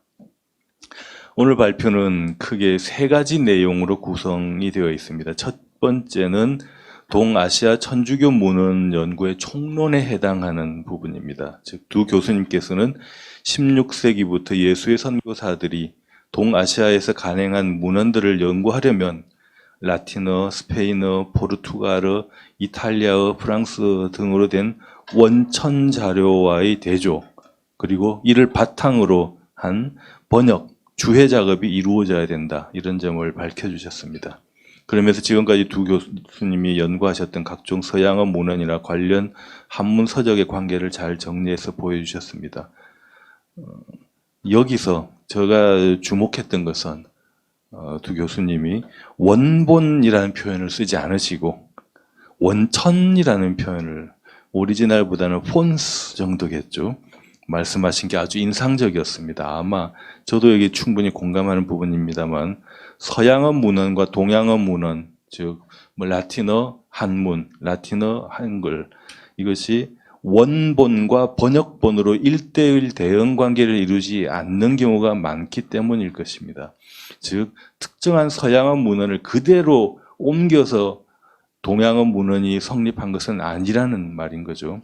사실 이걸 밝히는 것도 쉽지는 않습니다. 가령 한문본 성경직해라는 게 바라다스라는 분이나 또는 다른 어떤 서양인이 만든 어떤 특정한 저작을 번역한 것이냐, 아니면은 다양한 서양어 문헌들을 참조하면서 중국적인 상황에서 중국적인 고서의 예를 인용을 해가면서 번안하는, 다시 말하면은 재구성한 저술이냐, 이런 점에서 후자가일 경우가 많을 가능성이 많죠. 이런 걸 밝히려면은 일일이 문장도 대조를 하고 용어 개념 등도 찾아보고 하는 아주 시간이 많이 걸리는 이런 작업이 필요합니다. 그런 점에서 이 두 교수님이 이미 17세기 초 예수의 선교사의 한문 저술에 관해 중요한 연구를 학술지에 발표를 하신 것도 있었고요. 이런 연구들의 노력이 모여서 결실을 맺은 것이 아까 보여주셨던 신편천주실록 루지엘이 책을 역주를 내셨다든지, 또 지금 준비하고 계신다라는 천주강생 출상경해라는 책의 역주나 또는 주제군징, 이런 역주본들이 아닐까 생각을 합니다. 또 이 첫 번째 내용과 관련해서 두 교수님께서는 동아시아의 천주교가 서학이라는 이름으로 전파되는 과정에서 발생한 번역의 문제를 다루기 위해서는 사전류에 대한 연구도 필요하다, 이런 점을 역설하셨습니다. 라틴어 중국어, 라틴어 중국어 만주어, 라틴어 베트남어, 라틴어 일본어, 라틴어 한국어 사전 등이죠. 물론 이제 그 이외에도 프랑스어, 포르투갈어 등등등, 영어 등등을 출발어로 하고 중국어, 만주어, 베트남어, 일본어, 조선어를 도착으로 하는 각종 사전들이 있을 수 있을 겁니다. 이 사전들을 연구하면은 서학 수용 과정에 생겨난 번역어, 특히 개념이나 용어의 성립 과정을 입체적으로 조명할 수 있을 것입니다. 그래서 제가 박사님, 교수님들 발표할 때는 안 보여주셨는데 발표문을 미리 받았기 때문에 안양대 HK 사업단 홈페이지에 들어가 봤습니다. 그리고 깜짝 놀랐습니다. 아까 홈페이지 화면에 보여주셨던 여러 사전들이 있죠. 들어가면 검색이 다 됩니다. 그래서 어떤 용어를 검색을 하면은 한불자전에 어디에 나와 있는 이 용어가 어떻게 나와 있다는 걸 다 찾아낼 수가 있습니다. 그래서 와, 벌써 이런 작업이 진행되고 있구나, 이런 감탄도 했고요. 앞으로 또 이런 인터넷으로 제공하는, 온라인상으로 제공하는 데이터베이스가 작동을 하면은 이걸 활용한 다양한 후속 연구를 촉발하리라, 이런 기대감도 가지게 됩니다. 근데 좀 발표문으로 다시 돌아서 말씀드리면은 용어 사용에서는 조금 신중할 문제들이 있습니다. 대표적인 것이 교수님들께서 말씀하시면서 포르투갈의 아시아 포교권, 스페인의 필리핀 포교권, 이런 표현을 쓰셨습니다. 아마 교회사 하시는 분들은 잘 아시겠습니다만 포르투갈 말로 빠드로아도라는 말을 포교권이라고 말씀하신 겁니다. 그런데 엄밀하게 말하면 포교할 수 있는 권한이라기보다는 포교 활동을 보호하고 지원하며 관리 감독하도록 교황이 포르투갈 국왕과 스페인 국왕에게 부여한 권한이 맞습니다. 그러므로 포교권이라는 말보다는 선교상의 보호권 또는 보교권, 그냥 빠드로아도라고 많이 부릅니다. 참 참고를 하셨으면 좋겠고요.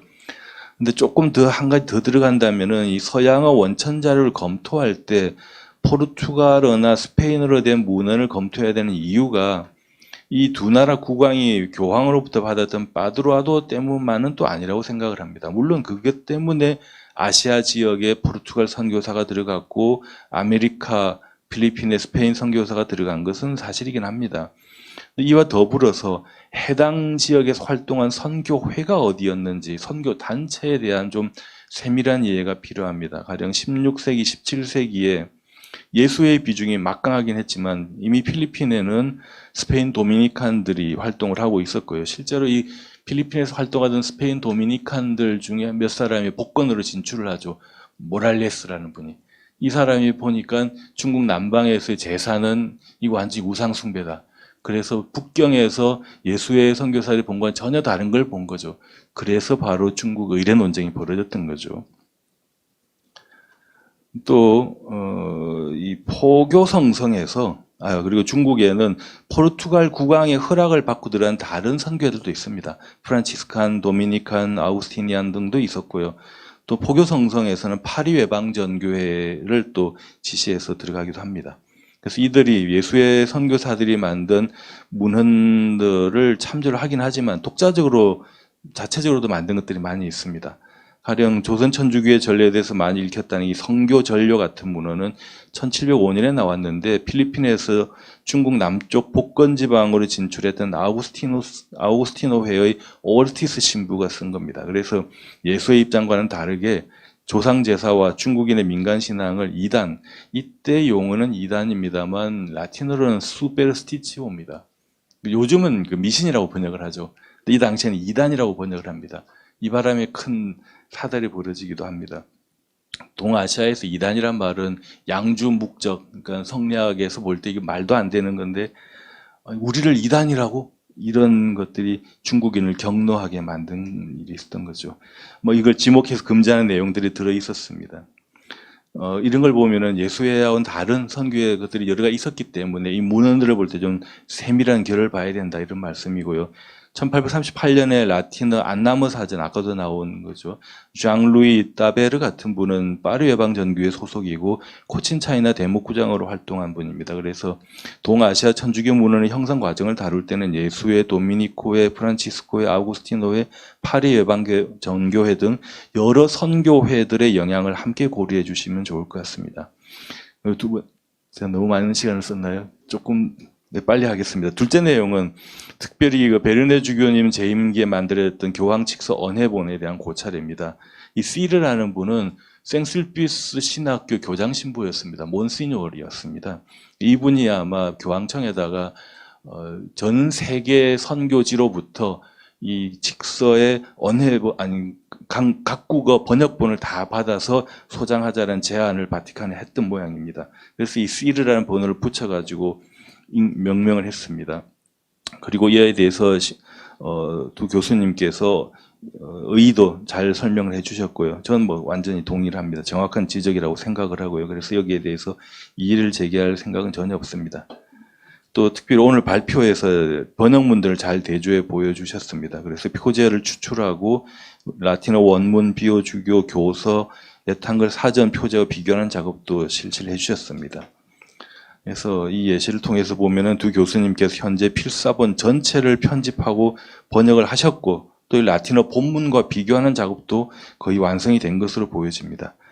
근데 조금 이 추출된 라틴어 표제는 총 1,800여 개에 달한다 그러면서 관로 안에 라틴어 옛한글 사전은 9,310개라고 말을 하셔서 이 무슨 뜻인지 잘 모르겠습니다. 이건 뭐 나중에 간단히 보충 설명해 주시면 될 것 같습니다.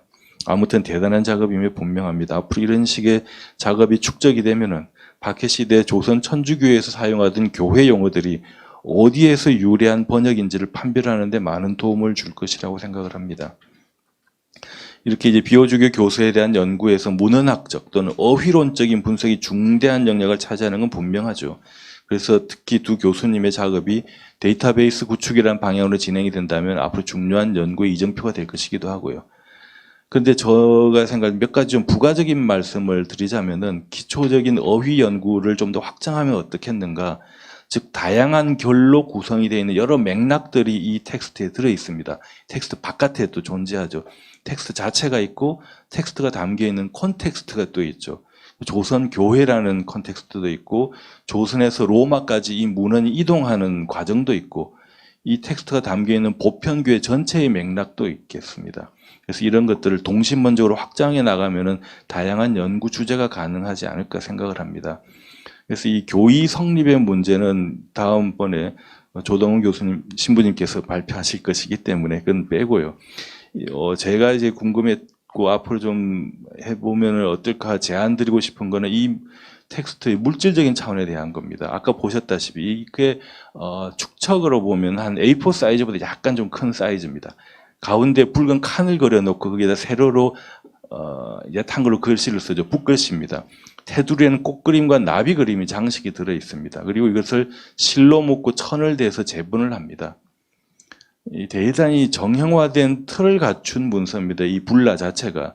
그렇다면 이런 물질적인 구성 요소들이 어디서 온 건지, 조선 방식으로 작업한 건지, 프랑스 선교사들이 본국에서 익숙하게 보았던 문서 양식인지를 판별하는 게 좀 필요합니다. 그리고 이제 붉은 글씨로 이제 비오 주교 이렇게 돼 있는데 직서의 라틴어 원문 불라 처음 보면 피우스 에피스코푸스 세르부스 세르보름 네이 이렇게 돼 있습니다. 말하자면은 교황님이 자기를 이제 겸칭이죠. 종들의 종 이 말을 쓰셨습니다. 근데 이 종이란 말이 조금 저해서 그랬는지 하여튼 이 말을 쏙 뺐습니다. 이 언해본에 안 나와 있습니다. 그래서 조금 더 상세한 언해본의 문구들에 대한 분석이 필요하지 않나 생각을 합니다. 다음으로 좀 더 동시문적인 맥락을 넓혀나자면은 교회 구성원들은 누가 이거에 제작에 동원됐을까? 누가 진두지휘했을까? 당시 조선대목구에는 목판 인쇄소가 몇 군데 있었다고 한양에 몇 군데 있었다고 그러죠. 수원교회사연구소의 이서원 실장이 잘 밝혀주셨지 않습니까? 그럼 그 인력들이 동원이 된 건가? 또는 제가 몸담고 있는 기관에 미술사 하는 교수님께 여쭤봤더니 이 테두리 그림 장식은 일반인이 아무나 쉽게 할 수가 없다. 상당히 전문적인 기량을 가진 사람이 그린 것 같다. 이렇게 이야기를 합니다. 그럼 누가 그렸을까요? 그리고 이 작업들, 붉은 칸을 그리는 작업, 테두리에 꽃그림 그리는 작업, 그 다음에 글씨 써넣는 작업이 분업화되어 있을 거라고 보여지는데 이게 어떻게 이루어졌을까? 이렇게 정성을 들인 문서를 제작해 하려면은 조선 대목구 역량이 총동원됐을 것 같은데 돈이 많이 들죠. 종이도 사야 되고 등등등. 이 문서 제작에 대한 다른 기록들이 어딘가는 또 없는가 찾아볼 필요가 있다고 생각합니다. 마지막으로 이 교황청에서는 왜 성모 무렴시태 교의를 선포하는 칙서의 각국어 번역본을 수집하려는 계획을 세웠을까? 혹시 이와 호응해서 현지어 번역본을 만들어 로마로 보낸 선교지가 어디였는가? 안 보낸 데는 어딘가? 그것도 좀 한번 생각해 볼 필요가 있습니다. 왜냐하면 이 칙서가 반포되는 과정에는 비오 9세 교황이 바티칸에서 쫓겨났다가 돌아오고 유럽은 상당히 정치적인 격변을 거치고 있는 상태였습니다. 그래서 교황 지상주의, 울트라 몬타니즘이라 그러죠. 몬스 산 넘으니까 뭐 알프 산맥 넘어 쪽 아니면 프랑스 같은 경우는 갈리카니즘 이런 대립 구도들이 많이 작용하고 있을 시절이었는데 어떤 이것이 보편 교회사 또는 유럽 사회사 정치사 속에서 어떤 의미를 지니고 있는 것인지 이런 것도 아마 밝혀볼 만한 점이라고 생각을 합니다. 이 물질적인 측면을 다루려면 실물을 좀 실견하는 게 무엇보다 중요합니다. 아마 누군가가 이 말은 제 학생이 어저께 비행기를 타고 지금 로마로 가고 있습니다. 바티칸 도서관에 이 문서에 대한 열람 신청을 하고 제가 지도 교수로서 사인을 해서 보냈고 그래서 열람 신청이 허락을 받아들여져서 지금 가서 보겠다고 지금 가고 있습니다. 아마 직접 이 실물을 만져보면은 뭔가 좀 다른 이야기도 가능하지 않을까 생각합니다. 그래서 좀 더 구체적인 정보들이 축적이 되면 다양한 연구가 가능해지리라고 생각합니다. 마지막으로 두 교수님의 발표문에 마지막을 장식한 거는 탁덕이라는 옛말을 그 원천을 밝힌 겁니다. 저는 이제 100% 두 분의 연구에 동의합니다. 왜냐하면 사체르도스 단수죠. 사체르도테스 하면 복수가 됩니다. 근데 사체리 탁덕 이 말이 거의 음차인 게 이걸 봐도 잘 느껴지죠. 그래서 아마 이전에 이것이 방울에서 왔다라든지 덕망이 높은 탁덕의 덕자를 따와서 한다든지 이런 말보다는 오히려 이번에 두 교수님께서 밝혀주셨던 사체르도테스, 사체리 탁덕, 사탁 또는 탁덕 이의 변천을 겪었다라고 정립되었다는 주장이 더 신빙성이 있다고 생각이 됩니다. 그래서 두 교수님의 연구에 힘입어 그리고 천주교 관련 서양의 원천 자료 중국 천주교 한문문헌, 한국 천주교 한글문헌에 대한 교차 연구에 매진하면 앞으로 지금까지 그 기원이 모호했던 용어들의 성립 과정이 상당 부분 밝혀지리라고 생각합니다. 그래서 두 교수님의 공들인 발표에 경의를 표하면서 토론을 마치겠습니다. 감사합니다. 네, 선생님 토론 감사합니다. 네, 조현범 선생님께서는 번역 과정에서 용어 사용, 그리고 그 선교단체, 각각의 선교단체의 이해가 필요하다고도 말씀하셨고, 또한 비호주교 교서에 있어서는 어휘 연구의 중요성을 말씀하셨습니다. 거기에 더하여 비호주교 교서 연구에 있어서 3가지 정도의 제안을 하셨는데요. 그 이에 대해서 광무선 선생님께서 답변 부탁드리겠습니다. 네, 그 조현범 선생님께서 너무나 좀 좋게 말씀해 주셔서 감사드리고 어쨌든 아까도 말씀하셨듯이 여러 가지 그 예수회뿐만 아니라 여러 교파들이 있었다라는 것들 당연히 그 점검을 다시 또 할만 해야 될 것이고 구분해서 이야기를 해야 될 거라는 걸 당연히 이제 할 것 같고요. 그리고 이제 아까도 말씀드렸듯이 그 외에 어떤 그 당시 로마 교회에서의 정치적인 상황 또 한국 대교 대목구에서의 그 어떤 여러 가지 그 상황들을 종합적으로 또 비교 연구하는 과정은 앞으로 이제 우리 책이 나오면 그 다음에 여러 신학자들이나 관련돼서 이제 연구 계속 진행되어야 될 것이다라고 보여지고 특히 뭐 조현범 선생님이 하셔야 되겠죠. 그 연구를 하셔서 같이 나옵니다. 어쨌든 간에 이 책은 지금 이제 조현범 선생님하고 서원문 선생님이나 저랑 그리고 조한권 신부님과 같이 책을 나올 것입니다. 같이 나올 것이고 공동으로 책이 조만간에 나올 것이고 뭐 1분기 앞으로 1분기 안에 완성될 것이라고 보입니다. 이렇게 나올 것이고 전체적으로 저는 이거 여기서 끝나는 것이 아니라 이제 미국의 이제 리치 연구소랑 연합해서 영어 번역을 이제 해서 책으로 나올 생각을 하고 있습니다. 그래서 한글 서학서가 어떤 영향을 가지고 지금 이 예수의 문헌 연구에서 위치를 차지하고 있는지 하나의 대표적인 문헌으로서 이 문헌을 소개하려고 하고 있습니다. 그러니까 그 이후에 한글 서학서 전체를 다 지금 말하자면 예수의 문헌 연구 또는 이제 명청대의 서학서 연구에 있어서의 하나의 큰 부분으로서 그 서양 학자들이 관심을 가질 수 있도록 하는 과정을 좀 더 이제 진행하려고 하고 있으니까 여러분들 관심 있으신 분들은 많이 좀 같이 나도 좀 해보고 싶다 이렇게 의견을 피워주시면 같이 연구가 진행될 수 있을 거라고 생각이 됩니다. 감사합니다. 네, 조현범 선생님 더 하실 말씀 있으십니까? 네, 그럼 청중 분들 중에 한 분 정도 질문 한번 받겠습니다.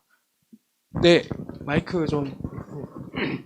예, 서울대 기초교육원에서 언어학을 연구하고 강의하는 조원형이라고 합니다.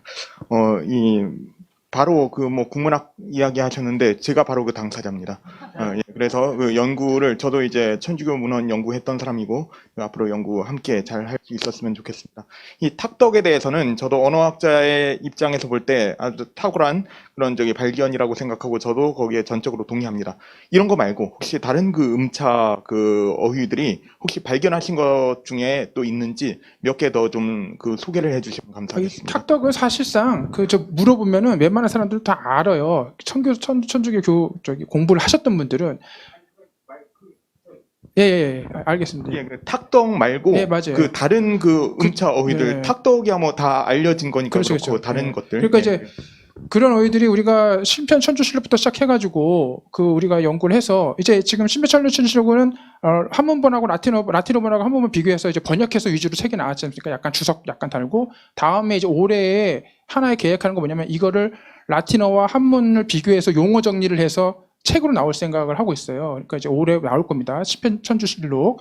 그러고 나서 그걸 바탕으로 해서 하여튼 그런 연구를 통해서 저희가 이번에 또 하나 나온 거는 이제 알레니의 천주강세 출산경위 같은 경우도 라틴어하고 한문하고 바로 비교가 되거든요. 그리고 음역이 어떻게 된 거냐, 이게 번역어냐, 음역어냐 이런 것들이 나오는 게 있고 그거가 뒤에 세기로 나올 겁니다. 그러니까 우리가 굉장히 생각보다 여러분이 생각하시는 것보다 그리고 우리가 지금 표제어를 뭐 20만 단어인가 30만 단어를 표제어를 가지고서 사전 작업을 데이터베이스를 만들어 놨어요. 라틴어 한문 사전으로 해가지고. 그래서 우리가 그걸 우리 내부적으로 돌려서 데이터를 끄집어내서 지금 이걸 얘기할 때 그 데이터 없이 얘기하지 않습니다. 그러니까 추측이다. 이럴 것 같다가 아니라 그 많은 사전들이 이미 데이터화 돼 있기 때문에 저희가 그거를 데이터를 돌려서 추출돼서 나오는 과정을 가지고 우리가 이야기하는 것이기 때문에 굉장히 이거는 여러분 이제 신뢰할 수 있는 것일 것이다. 그리고 결국 이걸 가지고 다 이제 책으로 나올 것이고요. 그리고 데이터는 여러분들 생각하는 것보다 우리가 이 작업을 굉장히 오래전부터 해갖고 그리고 축적된 데이터가 상당히 많습니다.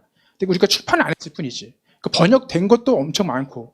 근데 그게 출판을 안 됐을 뿐이에요. 그래서 우리가 그 안에서 내부적으로는 많은 자료들이 돼 있고 용어 정리도 돼 있습니다. 그러니까 생각보다 굉장히 많은 용어들이 이제 정리가 돼 있다라는 걸 알려드립니다. 그래서 조만간에 앞으로 2, 3년 안에 굉장히 많은 책들이 출판되기 중이고 나올 것이다. 이렇게 알시면 좋겠습니다. 그래서 이건 진짜 세계적인 작업이 될 것이고 한국인만이 할 수 있는 작업이다. 저는 이렇게 생각이 듭니다. 이거 중국 애들도 못하고 서양 애들도 못합니다. 이건 한국인이 할 수 있는 작업들이에요. 그리고 한국이 다 거기에 맞게끔 이 여러 가지 그런 어떤 인프라라든가 그리고 학문적 구성, 그리고 종교에 관한 어떤 열성 이런 것들이 정확하게 한국인이 할 수 있는 작업이다. 명천대 예술문헌 이거는. 그러니까 앞으로 우리나라가 중심이 될 것이라고 생각이 됩니다. 그리고 한국교회서연구소가 그 중심에 데이터를 가지고 있는 자료로서의 1차 문헌 자료로서의 중심에 서 있다. 근데 그걸 사실 잘 모르시는 것 같아. 이런 걸 말씀드립니다. 네, 다음으로 조광 선생님께서 또 질문하신다고 하셨습니다. 예, 그 발표를 아주 잘 들었습니다. 매우 중요한 작업을 해주고 계시는데요. 몇 가지 조금만 좀 보완을 해드리죠. 이 토마스 아 캠피스의 데 이미타시오 크리스티, 그게 중국어로도 준주 성범으로 나온 판본도 있습니다. 그래서 그 준주 성범을 거쳐가지고 한글 준주 성범 제목이 경세금서에서 직접 본 게 아니고 준주 성범, 중국어로 된 준주 성범 책을 통해서 옮겨온 걸로 알고 있습니다. 그걸 나중에 좀 보완을 해주셨으면 좋겠습니다. 그 다음에 비오 주교라고 하는 문헌에 대해서입니다. 우선 첫 번째로 할 것은 문서명을 정확히 정해야 되지 않을까 하는 것입니다. 이네파 빌리스데우스라고 할 때 그건 이제 전통적으로는 교회에서 문헌명을 정할 때에는 여기에서도 말씀하셨듯이 첫 구절, 모든 문헌의 그 첫 구절 두 글자를 가지고 정합니다. 국내에서 문헌을 번역을 할 때에도 그 두 글자가 가지고 있는 의미를 최대한으로 살려서 번역을 하는 게 지금은 관례로 되어 있는 걸로 알고 있습니다. 그럴 때 이 문서는 비고주교라고 하는 것보다는 오히려 이네파빌리스데우스라고 하는 그 명칭 자체의 번역어를 가지고 문서명으로 삼는 거가 더 정확한 이해가 될 것입니다. 그리고 여기서 나오는 비오주교는 에피스코프스 로마누스인데 에피스코프스 로마누스, 즉 로마의 주교라고 하면은 그 경우에는 교황입니다. 그리고 세르부스 세르보rum이라는 것도 교황의 별칭입니다. 교황의 별칭이니까 아마 이것을 번역하는 과정에서 초기의 번역자들이 비오주교라고 한 걸 그 뜻을 생각하기보다는 글자 그대로 번역하는 과정에서 이런 글자가 나왔다고 생각이 되지만은 그 당시나 지금이나 원래 로마의 주교는 교황이고 그리고 세르보rum이라고 하는 표현은 반드시 교황에게 적용되는 표현입니다. 그럴 때에는 이 문서 이름으로 비오주교라고 하는 것은 좀 타당성에 문제가 있다고 생각이 됩니다. 그 다음에 이 비오주교 문서가 첫 번째 라틴어 번역으로 확정을 지으신 듯한데 이 견해에 대해서는 재검토가 좀 필요하다고 생각이 됩니다. 왜냐하면은 모방 샤스탕, 앵베르 이분들의 편지를 보자면은 그 당시에 벌써 이제 교리서 편찬 문제가 나옵니다. 그런데 이때 가톨릭의 전통으로 보자면은 예를 들어서 문답이라면은 그건 카테키스무스 트리덴트 공예에서 나온 트리덴티눔을 가지고 기준으로 삼습니다. 중국어 번역이 아닙니다. 그럴 때에는 그때 번역이 되었던 책들이 라틴어 번역에 한글 교리서 중에서는 그때 번역된 책들을 라틴어 대역본으로 물론 번역 과정에서는 전통적으로 1801년 당시부터 번역되어 오던 전통 번역이 있고 그 다음에 선교사들이 들어오면서 가지고 온 트리엔트 공예의 교리문답서와 같은 것들, 기도서와 같은 것들 그때 정해진 걸 선교사들이 가지고 번역본으로 확정을 지었다고 생각이 됩니다. 그러니까 64년도 비오주교가 첫 번째 라틴어 한글 대역이라기보다는 그 범위를 조금 넓히셔가지고 1864년이니까 그 한글 필사본들이 임세본으로 나옵니다. 목판본으로요. 그것들에 나오는 각종 경문들 예를 들어 천주경 주의 기도, 주님의 기도 뭐 그런 걸로 번역이 되죠. 지금 천주경만 하더라도 그건 라틴어 없이는 번역을 못하는 겁니다. 그 당시에 관행으로 보더라도 그렇다면은 요것을 그냥 이 처음으로 한글 라틴어 확실한 기준은 이거다라고 말씀하시기보다는 그때 그 다른 한글 서적들 이미 목판본으로 국내에서 통용되던 한글 서적들을 같이 검토를 할 때 이 당시에 라틴어 한글 용어 혹은 중국어, 라틴어, 한국어 이 연결고리가 더 정확히 밝혀질 겁니다. 그 다음에 사체르도스라고 하는 표현은 1960년대 초로 생각이 되는데 주재용 신부라는 분이 그걸 쭉 자기 책에서 이건 바로 탁득이라는 단어가 사체르도스의 음사라고 그분은 표현을 했습니다. 그릴 사자, 사진할 때 음사한 책이다라고 얘기를 한 것이니까 그것도 같이 좀 염두에 두시면서 그런데 특히 이거 할 때 중국어 우리 음으로 중국어를 읽으면 안 되겠죠. 중국 한자를 예를 들자면 여기 사체르도스를 음력으로 한문으로 쓸 때 귀 이자나 아이아자가 들어가잖아요. 그건 현대 중국어에서 얼화 현상이라고 해서 얼한 발음이 나옵니다. 알 발음이죠. 그 얼화 현상에 해당하는 알 발음을 표현을 할 때에는 중국어로 옮길 때는 귀이나 아이아를 썼거든요. 그건 17세기 천주교 서적에서 똑같은 현상입니다. 그러한 것들을 같이 참조를 하신다면은 더 이 내용이 풍요로워지지 않을까 하는 생각입니다. 그래서 앞으로 지금 이 한문 서학서들이 중요한 역할을 많이 했는데 사상적으로도 그러고요. 그걸 밝힐 수 있는 좋은 기회를 지금 이 안양대학이 수행을 하고 있다고 생각이 되니까 더 좋은 업적을 많이 내주시길 바랍니다. 수고하십시오. 예. 네, 감사합니다. 네, 답변 부탁드리겠습니다. 네, 탁월한 지적을 해주셨습니다. 그래서 아무나 할 수 없는 말씀들을 해주셨던 것 같고 아까도 말씀드렸지만 이게 살책이 탁덕의 음역을 도대체 뭘로 할 거냐. 그 대부분 여태껏 그거를 번역을 중국어 음역을 갖다가 달았단 말이죠. 병음을. 그리고 우리는 이제 그거를 근데 제 생각에 그 병음 달면 안 된다라는 거죠. 그러니까 예수의 문헌에서 당시 사용했던 음은 또 다르다. 그것이 나온 것이 이제 서유의 목자라는 사전이 있거든요. 한문에 음역을 서유의 목자로 해놓은 거. 그러니까 그거가 연구가 돼야 이 음역 과정에서 이 음역을 왜 이렇게 했는지가 답변이 나오는 겁니다. 그러니까 그 연구를 또 하기 위해서 저도 다 지금 이제 입력 작업이 완성이 됐고 있습니다. 그래서 그것도 책으로 나와서 우리가 명천대 예수의 문헌의 음역 작업은 지금 현대어 병음으로 가지고 음역을 그 말하자면 고증하려고 그러면 안 된다. 당연히 한글로도 하면 당연히 안 되는 거고 이거는 서유 목자를 통해서 음역 과정을 왜 이렇게 됐는지를 설명해 주고 가야 된다는 걸 저희가 이제 인식하고 있고 그래서 그것도 책으로 준비를 하고 있으니까 여러분들 꼭 이 책 굉장히 중요한 책입니다. 여러분들 관심 가져주시면 좋겠습니다. 예. 그리고 하나 조금 더 더하자면은 라틴어 읽는 문제입니다. 라틴어 읽을 때 라티나 클라시카로 지금 읽으셨어요. 발음을 라티나 클라시카로 읽었는데 요 라틴 발음들은 그 당시도 그러고 오늘날까지도 그러니까 17세기 중세 이후로 보시면 됩니다. 17세기 물론 그 안에 포함이 되겠죠. 라티나 에그레시아스티카라고 하는 발음 체제가 있습니다. 그 발음을 가지고 한문으로 옮긴 것이니까 한문으로 옮기는 과정에서 라티나 클라시카로 읽어서 옮기게 되면은 클라시카로 그걸 기준으로 해서 생각을 하게 되면 착오가 생기니까 라티나 에그레시아스티카로 그걸 좀 전환을 시키면은 더 정확하게 번역이 될 겁니다.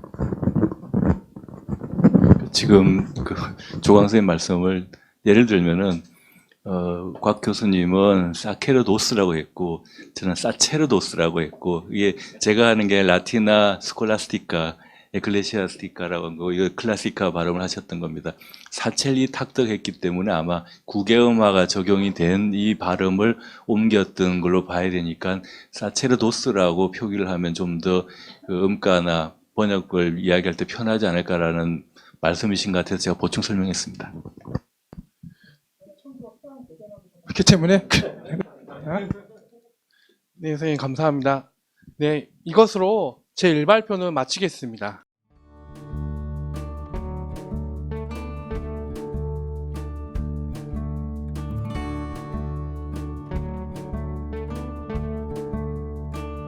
한국교회사연구소에서 매달 발행하는 월간지 교회와 역사 6월호에서는 특별기획 김기량 순교기념관 개관, 연구 동인의 사직지, 순례 색다른 순례 등의 국내 성지의 이야기와 마테오 리치, 한기근, 신부, 드브레드 주교 등 천주교 역사 속의 인물을 만날 수 있습니다. 교회와 역사 6월호는 카카오 채널과 연구소 유튜브 채널에서 보실 수 있습니다.